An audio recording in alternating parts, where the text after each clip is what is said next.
one of the leading Australian experts in disability, Hayley Dean. Hayley Dean is the CEO for Melba Support Services. Hayley's achievements over 30 years are well known across the disability sector in transformation, leadership and innovation. But today, I'm asking Hayley to join our journey, our success within the workplace. Whilst on paper, I'm extremely successful. As mentioned, I'm extremely passionate and proud to be the voluntary CEO for ADHD Australia. I'm also the interim Chief Operating Officer for Melba. Hayley is my CEO within Melba. And through the successes I've had over 20 years plus, successes in the disability workplace, successes with Child, Youth and Family Services, and across my numerous degrees and master's qualifications. What people don't often see is my disability. I'd like to say that I'm neurodivergent. I have ADHD and I have co-concurring conditions, which include learning difficulties and sensory processing disorders. What people don't see is this significantly impacts my everyday life. This significantly impacts my work life if I do not have the right leadership and support to help me. Some scary facts for us all. Gaining employment for a person with ADHD is challenging. We hear about it, we know about it, but do you know that most people with ADHD, particularly those with co-concurring conditions, go unemployed, let alone struggle within the workplace? It's been reported that adults with ADHD are more than likely to be 60% of us are to be fired. 30% of us are more likely to have ongoing chronic employment conditions and are 3 times more likely to have quit our job impulsively because of the challenges that we're faced within the workplace. Today, I want to talk about my experience. I want to talk about my experience because my experience with Hayley has been extremely positive. Hayley is the CEO for Melba, as my manager, has done things uniquely different within the workspace. I want to talk to that today, and Hayley, welcome. Thank you, Mel. Hayley, what do you think the key successes are when supporting a person with a disability and those with ADHD in the workplace? Okay, well, firstly, thank you for your very gracious introduction. And I think, Mel, you're doing yourself a grave disservice in terms of the fact that you have been absolutely instrumental in educating me and how I, as a CEO or as a leader, can support individuals who are neurodivergent or any individual in terms of diversity. So if you were to ask me, which you did, what are the key elements? It comes down from my perspective, it's actually cultural. We see a lot of work, especially in Australia, and I'm sure across the globe, around inclusivity and diversity. We see a lot of documentation, a lot of frameworks, a lot of structure, policy, procedure. But at the end of the day, I know we've all heard the saying, culture eats strategy, but also structure for breakfast. And it's the same in terms of your work environment. This is not about having the right policy and procedure. Don't get me wrong, very important that we have that. But what's more critically important is the cultural embracement of diversity and understanding the benefit of having a truly diverse workforce. And what that means is we need to open our minds to a different way of working. And in today's world, that's become easier actually as a result of COVID. COVID actually changed how we all worked. And especially here in Melbourne, whereby we spent a lot of time in lockdown and we learned how to work from home. And I know the previous guest talked about the amount of time spent on Teams, but what that did do, in my mind, it opened up the possibility for innovation in how we work. And therefore, putting to bed some of those preconceived ideas of what meetings should look like, what reports should look like, how we present and what that looks like. And once you can open your mind to that, you can see a whole raft of different opportunities in how you lead and how you support people. Does that? It makes absolute sense. So what I'm going to say, Hayley, based on that, what are some of the things that you've learned, those personalised things? So one thing I know around your leadership and often what you talk about is that person-centred approach. help me to understand that a little bit more about how you believe that other CEOs and other organisations looking in right now can benefit from that person-centred approach. I think it comes from a human rights approach. We are all equal by virtue of being human, acknowledging the strengths rather than the deficits. What I find interesting in how we've behaved in the workplace, for example, if you look to position descriptions, here in Australia, we'll have something in our position descriptions called reasonable adjustment. So what is a reasonable adjustment to make for an individual? That comes from a deficit base rather than the strengths base. What does that person bring to the table? And what do we need to put in place to support that person to be their best self? And that shouldn't matter if somebody is neurodivergent or not. Yeah. It's really about what their strengths are. So again, it's looking at what works for that individual to bring out their best self, to bring out their competencies and to bring out their skills. And by doing that, it actually creates that safe space for everybody else in your team. And for me, that should just be part of leadership. And if you were to talk to many leaders, they'll talk about, let's look at people's strengths. They want to be a coaching leader or a mentoring leader and being able to present an environment that enables people to be their best self. We hear a lot about authenticity and authentic leadership. That goes the same for people for diversity, whether it's neurodiversity, whether it's disability, whether it's people of colour or diversity. Thank you. So Hayley, I think what would be fantastic is for you to share a little bit of your journey. What are some of your learnings that you had and reflections on the learning journey that you may want to share with the audience about, I suppose, me? And the key thing about it's actually okay to be a team. It's okay to be a partnership, and sometimes not to know, and sometimes to get it wrong, and sometimes to reverse it and learn from each other. So I'm going to put it to you. Give me some examples, Hayley. Where have you learned from what we've done together as our learning journey? Okay, well, Mel, you know, I'll be very honest. The first time that we met, I was interviewing you and you didn't get the job. And the reason for that was really partly my ignorance and understanding what you were bringing to the table in the interview. And the learning for me in that is actually giving people an opportunity to actually talk about what works for them in an interview. So in terms of embracing diversity in your workforce, it's actually going right back to the recruitment steps and asking someone what works for them in an interview, rather than this is what we expect, which I raised earlier about what our preconceived ideas are about how someone should behave in a workplace, including interviews. So therefore, when it came to the time again to interview, we'd already developed a relationship whereby we could have an honest conversation about what was going to work well for you. And I think it's not just about me, and that's why I was saying you're being very gracious, Mel, because you are also very honest about where you were coming from and the elements that were going to ensure you succeeded. So things like bright lights or taking breaks during an interview. So I knew exactly what was going to work well for you. And therefore we were able during that interview to be able to implement those strategies to ensure that you were your best self. And as it turned out, I was interviewing with two of our board members who, by the way, folks, were blown away by Mel. And it was a no-brainer. They actually said she had the job as soon as you walked out the door. And that was with those particular different types of mechanisms that ensured that that environment worked well for you. And I remember what I'd say, and for many of my fellow colleague ADHDers out there and those of us that are neurodivergent, what I would say is that the interview environment is very, very scary. So I'd say that what actually happened on the first time I came, I call it the ADHD ramble. Sometimes we're so overwhelmed. We've got so much information going on that it comes, that's what it did on the day. It did.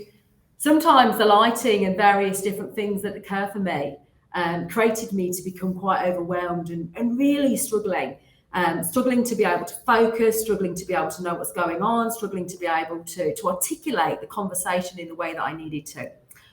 And what I would say is through those small support in the next time we met for an interview. That lighting, we turned the lights off. We did. The work that we did together around the conversation about if you are coming across as not necessarily answering the question in the way that we need you to, I'll just ask you to take a bit of a breath. Feel free to be able to go into that quiet space. That worked really well. And we went into the room and Hayley gave me extreme positive reinforcement. Okay, so it's important that I think that for me, feeling extremely supported, but also knowing that in this particular space, not at any time did Hayley during that give me anything other than support and confidence to get the best out of me. But what that did still enable for me to do is to be able to answer the questions in the way that I absolutely needed to prove myself to get this job. What would you say to CEOs out there that are currently saying now, or organisations that are currently saying now, look, it's pretty hard. All of these adjustments are pretty hard. I hear time and time again people's nervous factor, Hayley, and I heard it the other day from another organisation, extremely nervous about what people see as a really big thing to change. How would you answer that? Wow, that's very interesting because I don't see it as a massive change, but I know that it is. And I said before, it's actually a cultural shift. And the reason I raised COVID is that we learned to work in a different way very quickly during COVID. So it actually showed how agile we can be in terms of our organisational structures and the way that we function. So it's about using that to make that shift. What I would say is it's very important that it actually comes from the board, not just the CEO. Sure, the CEO has influence, but in terms of it's how you see things. And again, and I know it sounds a little twee or maybe too simple, but it's almost a mindfulness exercise of creating a blank canvas so that you're not seeing the traditional expectation of how people should work. You're actually opening your mind to a strengths-based approach to how people work. Again, it shouldn't matter whether you're working with someone who's neurodiverse or other forms of diversity. It's being able to have that very open conversation about what works best for you. Does that make sense? Absolutely does. So it's about like your honesty with me. And I think it is two ways. So it's the ability to have that very honest conversation with each of your employees or members of your team about what works best for them, rather than overlaying it with diversity or inclusivity. Come from a strengths base. I mean, wouldn't it be wonderful when we employ people if each employee had their own sort of passport, should I say, whereby you actually have all your strengths base, all your competencies that meet your role, but then all those different elements that are going to actually support you to perform your very best. And that's how we should look at every employee. Absolutely. Fantastic. So I suppose then one of the questions I have for you is, what does good look like, Hayley? What does good look like if you was to say, what are the things, obviously at this moment in time, you've given me a sense of support, you've given me a sense of safety to be able to disclose to you. What are some of the things that you would say, what does good look like in the future? So if you could put your wand out there and say, what does it look like? What are those things that are going to be able to be changed? You talk a lot about the board. So Yes. What does a board look like for you in the future to be really, really divergent, really, really different, looking completely different to what it looks like today? Okay. To celebrate difference. Well, I guess that's what it would look like in the future. I think the biggest challenge is the education and the cultural change. And dare I say, if you've got any resistance, usually your board and your leaders are intelligent individuals and will believe research. And there is loads of research. Harvard Business School has done an enormous amount of research on the benefit of diversity in terms of it increases your productivity. And at the end of the day, whether you're a social enterprise, whether you're a not-for-profit, or whether you're a commercial operation, it's going to improve your bottom line. And whether that's people getting better services or increasing your profits, depending on what your world is, we know that greater diversity does that. So what would a board look like? It would be representative of humanity in all its diversity.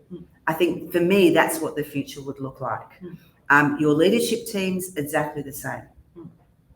And really, it's as simple as that. But there is that education piece first. Yeah. And I think that's the critical point.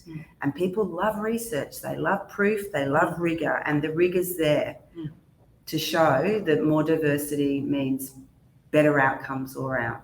Absolutely. No, I 100% agree. So I think what would be also good to ask Hayley is a little bit about you as an individual. Okay, so everything that you do is around a human rights approach. Okay, everything that you live, breathe, in, work outside is a human rights approach. I'd like to understand just the question of where does that come from, for one. And I'd secondly like to ask the questions about how do you bring that to be then effective in everything that you do within the workplace to celebrate the strengths of individuals with a disability and those with ADHD. So let's go back to the first one. Tell me about you. Where does that come from? Where does that drive come from? Yeah, the first one's probably easier than the second one. I was very fortunate in that I believe I was fortunate. That my maternal parents grew up in Liverpool in England, and my maternal grandfather actually worked as a shipbuilder on the docks in Liverpool pre-World War II, and was very much integral as part of the union movement. He was back then what you would call a true Marxist. So absolute believing in the equality of all. And we're talking, mid-1930s, and my mum would tell me stories that he would bring people home from the docks from all over the world to have all these vibrant and robust conversations. And of course, my mum, as a small child, would sit on his knee and listen to the stories. And there was no such thing, because back then it was very much in England, children should be seen and not heard. And that certainly was not her experience. It was about everybody having an equal voice. And so therefore, that was how my mum was raised. And my dad didn't get a look in. It was basically, that was how it was going to be. And with that, she also raised us that we all have a responsibility just by being human. So she would always say, we are all equal by virtue of being human, and you have a responsibility to humanity. And for me, that's where it comes from. Does that sort of give you a... Absolutely, it does. And so one of the things I think is that it's absolutely critical when you're working in an organisation to take it from a human rights approach, because very much like you say, by virtue of being human, that everything is respected. We're all equal. How do you bring that into the workplace? How do you change difference in the workplace by bringing in that human rights, values-based approach? Talk to me a little bit about yourself and maybe also within Melba. What does that mean? Do you know what? That is such a challenging question, because I feel it's such an inherent part of me. But it does come down to authenticity. And it's being able to be and bring your authentic self to work, and enabling that in all who are around you. And it does start with culture and values. So creating values in your workplace that all can relate to, and then living and breathing those values. I think all too often, and I've been part of these wonderful workshops with these great marketeers, and they talk about your organization's values, and you put them on your mouse pads and you put them up on the wall. But they often can be very esoteric. They don't have much meaning. So for me, it's about taking those values and turning them into observable behaviors. What does that actually mean from an observable perspective every day? And then it's about the congruence, walking the talk. And that's really hard, because that doesn't always happen. I would know that people would walk into Melba Support Services on some days and go, oh my goodness me, that does not fit our values. But what's important is that you've given people a voice and a psychologically safe space to be able to actually speak up and say, that does not meet our values. But to do that, they've got to be observable behaviours. And then you've got to be able to pull people up when they're actually not meeting those values. So maybe then, Hayley, that is something that is a really great, I suppose, tool and idea in terms of organisations globally, thinking, to your point, above and beyond policy procedure, above and beyond what is stated in documentation or is through training, is thinking about how do we measure, how do we have, I suppose, that kind of observational approach to watching behaviour and seeing and feeding back on really, are people living and breathing respect, dignity, everything being from a human rights lens to people with disability? Or is it just in a document? Is it in a document that's there? And I think we see that a lot. Look, we do. It's I've had experience recently, and there was a whole conversation about having to have a human rights policy. And Melba's had a human rights policy for over 20 years. But as I said earlier, it's more than just the policy. There's no point having the policy if you actually don't see it lived and breathed day to day. And again, it's simple in terms of what you need, what you should be doing. It's complex and difficult in actually continuing to embed that. So it is what you're saying. You still need to have the structures in place. You still need to have the policy and procedure, but without the cultural commitment, you're not going to see it work. And the measurable pieces is actually to do with the observable behaviour. So you have to ingrain that in everything you do. So that can be, and I guess I'm getting into the granular, very specifics, but when you catch up and meet with your reports, you should always have a section on your culture and your values so that you can actually have that conversation. Have you observed ABC or have you not observed? And to be able to give that constructive feedback to support people. Does that, so you actually have to embed it in every part of your structure and your governance frameworks to ensure that it's being lived and breathed. And then you do measure it. You measure it through engagement surveys. You measure it through feedback, individual feedback, and then global feedback. Yeah, no, it's fantastic. So based on the statistics we said earlier, Hayley, and quite scary when we're looking at 60% of individuals with ADHD, as we see, are more likely to be fired, and 30% are more likely to have chronic employment conditions, and a huge amount of not to gain employment. And what I'd say is that people are quite fearful of maybe employing individuals of a disability because they don't have that education, or they don't know what to do, or they don't know how. What are some of our strengths, Hayley? What are some of the strengths of us beautiful, fantastic, amazing, super talented individuals with ADHD? We have, and we talk about all the time, those challenges, but I'd like to hear from you. What are some of me, but also to connect with the wider audience? What are some of our strengths that you think that CEOs, organisations, directors absolutely need to know, because it's a strength that can't be forgotten and is going to add extra value to the organisation? Where do I start, Mel? Where do I start? And admittedly, this is from my experience, and each and every one of you are individuals, we all are. But to speak from my experience, firstly, you've described it as a super strength. I think you've also described it as a superpower at times, which I would absolutely agree. One of many things that you bring to the table is your absolute passion and commitment to what you believe in. And what you bring is innovation. And what we're doing in the disability sector always requires innovation, but it requires innovation walking side by side with a person with a disability. And so therefore, that is what you are continually providing to us. You are challenging.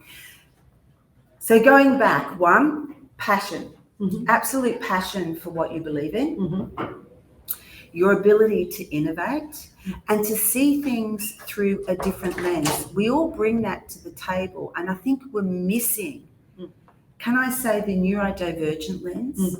It is such a critical lens to the whole of humanity in terms of improvement of supports, services. If you're in the area of developing products, then products. If you're in the area of innovation, and it wouldn't matter what the innovation is, it's actually bringing that different lens and challenging it.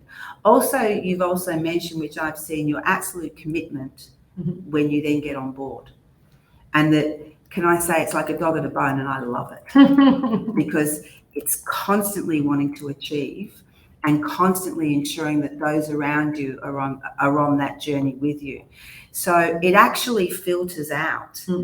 So it's that invigoration around your passion that then spreads to everybody around the room. I've seen it at exec meetings, can I say, whereby we'll be talking about something quite challenging and Mel will bring up a whole different viewpoint, and all of a sudden you've got everybody on board, and everybody is then feeling safe to throw out the most craziest of thoughts and opinions until we get to the solution. And because you've created that space, we actually get to the solution, which is brilliant. Does that? Yeah, absolutely. And I think one of the beauties when we're talking about really person-centeredness, like you mentioned, is everybody being individual. We're all unique. We all have strengths. We all have challenges. I think from my perspective, it's 100% commitment. So what I would say is anybody in an organisation wanting to make a difference, anybody in an organisation wanting to really, truly create success in the workplace for individuals with ADHD, you have to have somebody that truly wants you to be able to get the best out of you and to commit in you as a person and to achieve. So I think the learnings for me is that, and from what I'm hearing from you, Hayley, is that absolutely research, learning, development, the board's influence, the executive influence. But the big takeaway for me is genuine commitment. It's more than words. It's more than what we have on paper. It's to physically see, to physically live, to physically breathe every single day, the commitment to the person that you're working alongside, to wanting to get the best out of them as a leader, and to be able to see that person to be able to thrive. So I've got 2 minutes left. And in those last 2 minutes, I'd like to ask very quickly one more question. And that is, Hayley, if somebody wants to be able to, from the globe, reach out to be able to talk with you or to understand more about the work that's being done within Melba, where would you direct them to? I direct them to Melba. So we do have, and I'm not sure what would be the best way to be able to pass on our email address, but maybe we can do that through the chat. I'm not sure, Mel. We have or you can go on our website, which is www.melbasupportservices.com.au, and there is a section whereby you can ask questions, or you can get one of us to call you back. And we'd be more than happy to share our learnings and to support in terms of what works best for you or your organisation. Thank you. And just to wrap up, I want to be able to say thank you, Hayley. Thank you for your support. Thank you for your continued employment with Melba, believing in me as a person, but also as well, not because I have ADHD, but because my ADHD is my super talent. I'm hugely proud of it. And for all those people out there with ADHD, for all those individuals that are neurodivergent, yes, we have challenges. We absolutely do. But when we use our strengths in the workplace and we celebrate our strengths, then everybody can see them and everybody will help to be able to achieve within the workplace a better outcome for all. So thank you so much.